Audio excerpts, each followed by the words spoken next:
सो hey everyone, स्वागत है आप सभी का। मेरा नाम है दीपक विश्वकर्मा और आज आप सभी मुझे सुन रहे हैं मेरे इस यूट्यूब चैनल पर, यानी कि डार्क लेजेंड हॉरर स्टोरीज पर। और मुझे पूरी उम्मीद है आप सभी बहुत अच्छे होंगे। तो दोस्तों, एक बार फिर से मैं आप सभी के लिए एक खौफनाक कहानी लेकर हाजिर हो गया हूँ। और ये कहानी सुनने के बाद आप सभी हो सकता है बहुत ज़्यादा डर जाए। अब डरने की गारंटी तो मैं नहीं दे सकता, लेकिन आपको कहानी सुनकर मजा जरूर आएगा।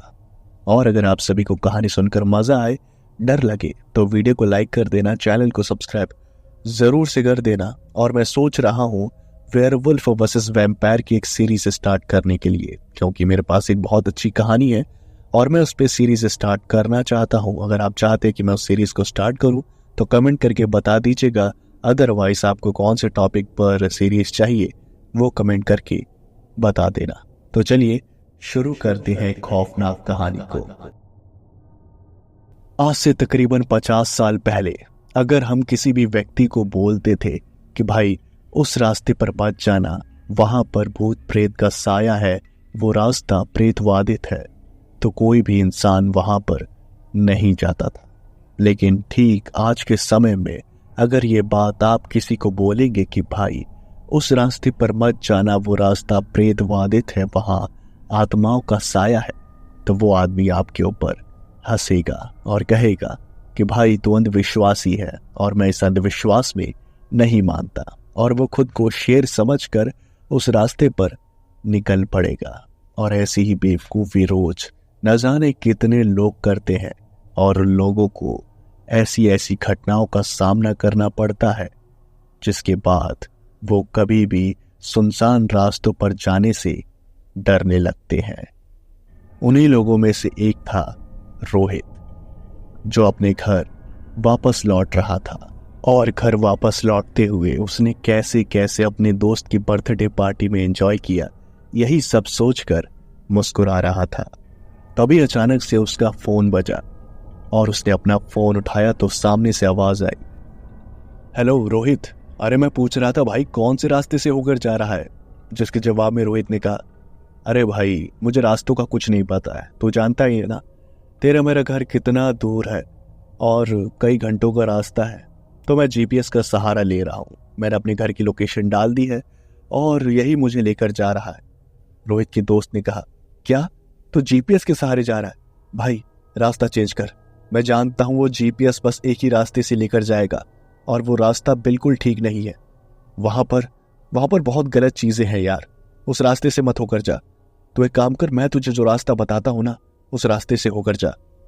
जिसके जवाब में रोहित ने कहा, अरे भाई तू जानता है ना मैं इस जगह पर नया हूं और मुझे रास्ते के बारे में कुछ पता नहीं है। अगर मैं तेरे कहने पर चलूंगा और इधर उधर भटक जाऊंगा तब तो हो गया काम, और मुझे घंटों तक बस इधर से उधर भटकना पड़ेगा, समझा तू? इसलिए मेरी बात मान, जीपीएस मुझे सिर्फ 2.5 घंटे का रास्ता दिखा रहा है और मैं घर पहुंच जाऊंगा, समझा तू? जिसके जवाब में रोहित के दोस्त ने कहा, अरे भाई मैं तेरी बातें सारी समझ रहा हूं, लेकिन उस रास्ते से मत होकर जा। वो रास्ता भले ही छोटा है लेकिन दिक्कत देता है यार। उस रास्ते के बीच में अब मैं तुझे कैसे बताऊं, तू रास्ता चेंज कर दे बस। रोहित ने हंसते हुए कहा, अरे भाई कोई चोर लुटेरा है क्या रास्ते के बीच में? हाँ, अभी मैं उसी रास्ते से तो होकर आया हूं। अब क्या हो गया जो शाम के वक्त तू इतना ज्यादा घबरा गया है? रोहित के दोस्त ने कहा, अरे भाई वो तो मैं भी जानता हूं, दिन के वक्त वो रास्ता ठीक है, लोग आ जा सकते हैं, लेकिन रात के वक्त वो रास्ता बहुत ही ज्यादा खराब हो जाता है। तू समझने की कोशिश क्यों नहीं कर रहा है? जिसके जवाब में रोहित ने कहा, अच्छा मैं समझ गया, वहां पर चोर डाकू लुटेरे वगैरह वगैरह होंगे ना, तो चिंता मत कर, मैं कार में हूं और मेरी कार बहुत ज्यादा मजबूत है, कोई भी आएगा रास्ते में तो उड़ा दूंगा, तो बस घबरा मत, समझा तू? जिसके जवाब में रोहित के दोस्त ने कहा, अरे भाई हर चीज में मजाक अच्छी बात नहीं है, समझा तू? कोई चोर डाकू नहीं है उस रास्ते पर। वो रास्ता, अब नहीं मान रहा तो सुन, उस रास्ते पर एक डायन रहती है, समझा कर, और वो डायन बहुत ही ज्यादा खतरनाक है। मैं एक बार उससे टकरा चुका हूं। वो दिखने में इतनी ज्यादा डरावनी है जिसे देखकर कोई भी बड़े से बड़ा शेर भी अपनी पैंट में मूत दे। तो उस रास्ते को चेंज कर दे, समझा तू? रोहित ने कहा, अरे भाई तू पागल हो गया है क्या?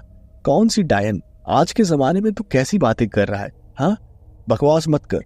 मैं अभी कार में हूं और मुझे ड्राइविंग करने दे। ये डायन वायन कुछ नहीं होता, अंधविश्वास छोड़ दे, समझा तू? ये कहकर रोहित ने कॉल को कट कर दिया और फोन को साइड में रखकर कार को ड्राइव करने लगा।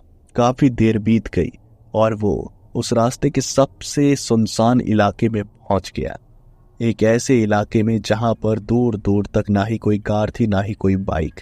इंसानों का नामो निशान नहीं था और धीरे धीरे अंधेरा उस जगह को और भी ज्यादा डरावना और भयानक बनाता जा रहा था। तभी रोहित का फोन फिर से बजा और उसने देखा कि उसके उसी दोस्त का कॉल था। रोहित ने कॉल पिकअप किया। हेलो। सामने से जवाब आया, अरे भाई तूने रास्ता चेंज किया कि नहीं? उस रास्ते से तो होकर नहीं जा रहा ना? जिसके जवाब में रोहित ने कहा, अरे भाई मैं उसी रास्ते से होकर जा रहा हूं और कोई दिक्कत नहीं है, बस थोड़ा अंधेरा है, लेकिन मेरी कार अच्छे से हैंडल कर रही है रास्ते को, तो तू परेशान मत हो, समझा? चल मैं तेरे से बाद में बात करता हूं। रोहित ये कह ही रहा था तभी अचानक से उसकी तेज तर्रार कार के सामने कुछ अजीब सा आ गया और वो जो कुछ भी था वो बहुत ही ज्यादा अजीब था दिखने में, और रोहित ने उस चीज को अपनी कार से उड़ा दिया। ये देखकर रोहित की हालत खराब हो गई। कार इतनी ज्यादा स्पीड में थी कि रोहित पहचान भी नहीं पाया कि आखिर कार के सामने क्या आया। उसने कार को रोका और कार के शीशे को नीचे करके जब उसने पीछे की ओर देखा तो उसे अपनी आंखों पर यकीन नहीं हुआ। उसने देखा कि उसने एक बूढ़ी औरत को अपनी कार से टक्कर मार दी है और उस बूढ़ी औरत के सर से बहुत ही ज्यादा खून निकल रहा है। उस बूढ़ी औरत को देखकर रोहित को उसके ऊपर दया आ गई और उसने सोचा कि अगर वो उसे ऐसे ही छोड़कर वहां से निकल जाएगा तो वो बूढ़ी औरत मर जाएगी, इसलिए उसने इंसानियत दिखाई। उसके बाद उसने कार का दरवाजा खोला और वो उस बूढ़ी औरत के पास गया। रोहित ने उस बूढ़ी औरत से कहा, अम्मा अम्मा क्या आप ठीक है? आपको ज्यादा तो नहीं लगी? चलिए मैं आपको हॉस्पिटल ले चलता हूं। और उसके बाद वो जो बूढ़ी औरत थी वो कोई जवाब नहीं दे रही थी, बस उसके सर से खून निकल रहा था। रोहित को लगा कि वो औरत बेहोश हो गई है, इसलिए रोहित ने उस बूढ़ी औरत को उठाया। वो कार के पास उसे लेकर जा ही रहा था तभी उस बूढ़ी औरत ने अचानक से उसके गले के पास में एक सुई चुभो दी और उसके सुई चुभोते ही रोहित जो था वो एक बेजान शरीर की तरह जमीन पर धड़ाम से गिरा और उसका पूरा शरीर पैरालाइज्ड हो गया। उसके बाद रोहित की आंखें जो थी वो सिर्फ घूम रही थी और पूरा शरीर जो था वो लकवा मार चुका था। वो चाहकर भी अपने शरीर को हिला नहीं पा रहा था और ना ही कुछ बोल पा रहा था। उसने जब अपनी आंखें घुमाते हुए इधर उधर देखा तो उसे सुनसान रास्ते और घने जंगल के अलावा कुछ नजर नहीं आया। उसके बाद रोहित की नजर उस बूढ़ी औरत के पर गई जो एकदम डरावनी हंसी के साथ हंसती हुई खड़ी हुई। उस बूढ़ी औरत ने रोहित को देखा और उस बूढ़ी औरत का चेहरा बहुत ही ज्यादा भयानक और डरावना था। उस बूढ़ी औरत के चेहरे को देखकर रोहित ने अपने पैंट में पेशाब कर दिया, लेकिन वो अपने शरीर को हिला नहीं पाया। वो बस चिल्लाते हुए वहां से भागना चाहता था, लेकिन वो एकदम बेबस और मजबूर था। उसके बाद वो जो बूढ़ी औरत थी उसने एक बड़ा सा चाकू निकाला और उस बड़े सी चाकू को देखकर रोहित जो था उसकी सिट्टी बिट्टी गुल हो गई। उसके बाद वो बूढ़ी औरत उस बड़े से चाकू को लेकर रोहित की तरफ बढ़ने लगी। रोहित बस ऊपर वाले से प्रे कर रहा था कि वो सही सलामत जिंदा बच जाए। उसने बहुत बड़ी गलती कर दी थी उस रास्ते से आकर। तभी वो बूढ़ी औरत उस बड़े सी चाकू को लेकर रोहित की छाती पर बैठ गई और रोहित की छाती दर्द करने लगी। उस बूढ़ी औरत ने रोहित की शर्ट के जो बटन होते हैं उसे खोला और उसकी चेस्ट पर उसने उस चाकू को रखा और उस चाकू से उसने रोहित की छाती पर एक निशान बनाया। और उस निशान को देखकर साफ पता चल रहा था कि वो निशान तंत्र मंत्र से जुड़ा हुआ है और उस चाकू से खरोचे हुए दर्द को सहने के अलावा रोहित के पास कोई रास्ता नहीं था। वो चाहकर चिल्ला भी नहीं पा रहा था। बस उसकी आंखों से आंसू टपक रहे थे और उसकी भी कोई सीमा नहीं थी। उसके बाद जो उसकी छाती से खून निकला था, उस खून को उस बूढ़ी औरत ने अपने हाथ पर लगाया और उसी खून को उसने रोहित को चटा दिया। उसके बाद उसने कुछ काले जादू का सामान निकाला। उसने एक नींबू निकाला और उसमें कुछ सुइयां चुभोकर उसने रोहित के सीने में छोटा सा छेद करके उसे फंसा दिया। और ये सब रोहित के जिंदा रहते हो रहा था और इन सभी चीजों का दर्द उसे झेलना पड़ रहा था। उसे कुछ समझ नहीं आ रहा था कि आखिर उसके साथ अब क्या होगा, लेकिन वो इतना ज्यादा डर और सहम गया था जिसकी कोई सीमा नहीं थी। उसके डर को शब्दों में बयान नहीं किया जा सकता था। आप ही सोचिए, आप एक सुनसान सड़क पर लेटे हो और एक बूढ़ी औरत आपकी छाती पर बैठी हो जिसके हाथ में एक बहुत बड़ा चाकू हो और वो चाकू से आपकी छाती पर एक ऐसा निशान बना दे जो काले जादू से संबंधित हो और आप चाहकर भी कुछ ना कर पाए, तो आपको कैसा लगेगा। उस नींबू वाली कील को रोहित की छाती में घुसाने के बाद वो बूढ़ी औरत अजीब अजीब मंत्र पढ़ने लगी और उसके मंत्र पढ़ने से वहां पर काफी तेज हवाएं चलने लगी और आसपास के पेड़ों पर लगे पत्ते हिलने लगे। धीरे धीरे वहां की जो जमीन थी वो थोड़ी थोड़ी हिलने लगी और रोहित को कुछ समझ नहीं आ रहा था कि आखिर ये सब क्या हो रहा है। वो बस डरा सहमा ये सब होते हुए देख रहा था और तभी अचानक से उसकी आंखों के सामने अंधेरा छा गया और उस बूढ़ी औरत ने रोहित की छाती पर काट लिया और उसके खून को पीने लगी। रोहित को इतना ज्यादा दर्द महसूस हुआ कि वो वहीं पर बेहोश हो गया और वो बूढ़ी औरत रोहित के शरीर का खून चूसती रही। काफी देर बाद रोहित की आंखें खुली और उसने देखा कि वो उसी रोड पर है, जमीन पर गिरा हुआ। और उसने जब आसपास का नजारा देखा तो उसको नजर आया कि उसकी कार वहां पर नहीं थी। जैसे ही उसने कुछ कदम चलने की कोशिश करी तो उसके कमर में बहुत ज्यादा दर्द होने लगा और उसने जब खुद का होलिया देखा तो उसकी आंखें एकदम फटी की फटी रह गई। उसने देखा कि वो अपने शरीर में नहीं बल्कि उस बूढ़ी औरत के शरीर में था, जिसका साफ साफ मतलब था वो बूढ़ी औरत रोहित के ऊपर काला जादू करके उसके शरीर को अपने कब्जे में करके वहां से चली गई है। और अब रोहित के पास कुछ है तो सिर्फ उस बूढ़ी औरत का वही पुराना सा शरीर, जिसके साथ उसका कुछ कदम चलना भी मुश्किल था। ये रोहित के लिए इतना बड़ा सदमा था जिसे वो बर्दाश्त नहीं कर पाया और उसने वहीं पर मौजूद एक पेड़ पर अपना सर मार मार कर पागलों की तरह चिल्ला चिल्ला कर अपनी जान दे दी। और कहते हैं कि आज भी रोहित की आत्मा उस रास्ते पर भटकती है और उस डायन से बदला लेने के लिए तड़पती है और उसका इंतजार करती है कि कब वो डायन वापस उस रास्ते पर आए और रोहित अपनी मौत का बदला ले।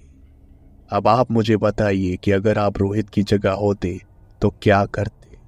मैं आप सभी के ओपिनियंस कमेंट सेक्शन में जानना चाहूंगा। मरने से लगभग हर इंसान डरता है और हर कोई चाहता है कि वो कभी ना मरे, लेकिन कभी कभी जिंदगी में हम मौत को इतने करीब से देख लेते हैं जिसे देखने के बाद हमें यकीन हो जाता है कि बस अब हमें मरना ही है, अब हमारे पास कोई और रास्ता नहीं है। मेरा नाम रमेश है और मैं एक ट्रक ड्राइवर। आप सभी को ट्रक ड्राइवर की जिंदगी के बारे में काफी जानकारी होगी, काफ़ी नहीं तो थोड़ी बहुत तो होगी कि हमारी ज़िंदगी कितनी ज़्यादा मुश्किल होती है। हमें दिन रात ट्रक चलाना पड़ता है और मुश्किल से हम 3-4 घंटे ही सो पाते हैं। कभी इस रास्ते कभी उस रास्ते, हमारा कोई ठिकाना नहीं होता। हमें जहाँ पर सामान डिलीवर करना हो वही रास्ता हमारा घर बन जाता है और हम ऐसे करते करते न जाने कहाँ कहाँ इधर से उधर भटकते रहते हैं। और कभी कभी हम ऐसी जगहों पर भी चले जाते हैं जहाँ पर जाना बिल्कुल ठीक नहीं होता। तकरीबन 15 साल पहले की बात है, मैं भी एक ऐसे ही जगह पर पहुंच गया था। मुझे आज भी याद है, मेरे मालिक ने मुझे एक अर्जेंट डिलीवरी करने की जिम्मेदारी को सौंपा था और मैं भी बहुत ही ज्यादा खुश था, क्योंकि उस डिलीवरी को कंप्लीट करने के बाद मुझे कुछ दिनों की छुट्टी मिलने वाली थी और मैं उन छुट्टियों में अपने बच्चों से, अपनी बीवी से मिलने के लिए बहुत ही ज़्यादा एक्साइटेड था। इसलिए मैं जितना जल्दी हो सके उस डिलीवरी को करना चाहता था। उसके बाद क्या था, मैंने अपने ट्रक को लोड किया और जो मुझे एड्रेस मिला मैं उस एड्रेस के लिए निकल पड़ा। मुझे उत्तराखंड में एक जगह थी, वहां पर सामान को डिलीवर करना था, लेकिन मुझे इस बात का जरा सा भी अंदाजा नहीं था कि वहां के जो रास्ते हैं वो किसी मौत के रास्तों से कम नहीं है। वहां पर ट्रक चलाने में जरा सी गलती आपको सीधा मौत के मुंह में ढकेल सकती है। और इस बात का मुझे तब अंदाजा हुआ जब मैं वहां की पहाड़ी रास्तों पर पहुंचा। वहां के पहाड़ी रास्ते इतने ज्यादा सकरे थे जिनके ऊपर गाड़ियां चलाना बहुत ही ज्यादा मुश्किल था। लापरवाही बिल्कुल भी नहीं चलने वाली थी वहां पर। मैं भी बहुत ही ज्यादा दिमाग से शांति के साथ अपने ट्रक को रास्ते पर लेकर जा रहा था। रास्ता बहुत ही ज्यादा सकरा था और मैं एकदम धीरे धीरे ट्रक को लेकर जा रहा था ताकि मुझसे कोई गलती ना हो। और इसी वजह से मुझे रास्ता पार करने में काफी देर हो गई। सकरे रास्तों को पार करते करते कब दोपहर से शाम हो गई और शाम से कब रात हो गई, मुझे पता भी नहीं चला। मैंने काफी मुश्किलों के बाद उन सकरे रास्तों को पार कर दिया था, लेकिन फिर भी कुछ सकरे रास्ते बचे हुए थे और वहां पर मुझे काफी सावधानी से ट्रक को चलाना था, क्योंकि रात का समय हो चुका था और रात के समय गलती होने की संभावना कई गुना ज्यादा बढ़ गई थी, क्योंकि सिर्फ उस वक्त हेडलाइट का सहारा था। इसलिए मैं धीरे धीरे जो बचे कुछ सकरे रास्ते से उन्हें पार करते हुए आगे बढ़ रहा था।